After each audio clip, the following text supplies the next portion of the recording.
It really does seem that every time you blink, there's a new strike being announced. What's going on? Yeah, well, I think the simple explanation is that they're asking for 10% pay rise because prices are going up 10%. It's a simple calculation.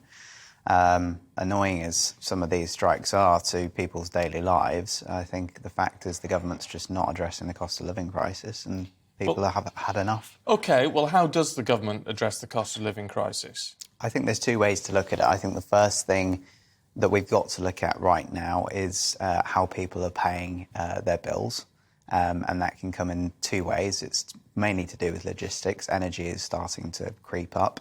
And they've got to look at the way that they're addressing tax issues.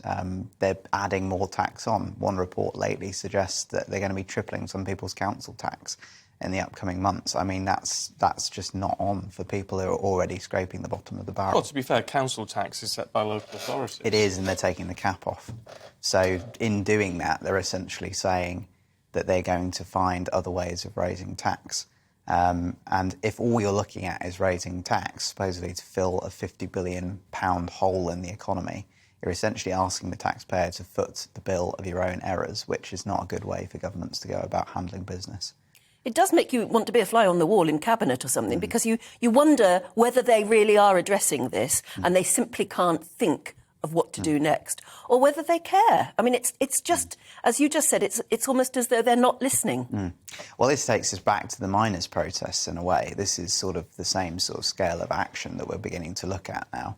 And it's not just the unions, it's not just people who have historically had strikes every so often. This is, the civil service joining in. I mean, they're going to be shutting down all kinds of things And we haven't nurses, had shut down. for heaven's sake. I mean, it's the most, important thing in the build-up to Christmas, especially over winter. I don't think people have grasped the scale of what's going on yet. And then you also have Don't Pay on the other side of the spectrum, holding their strike on the 1st of December, so they're not going to be paying bills, while other people are not going to be getting paid enough. You're heading slowly towards what could be civil unrest. I mean, that's the reality of it. Well,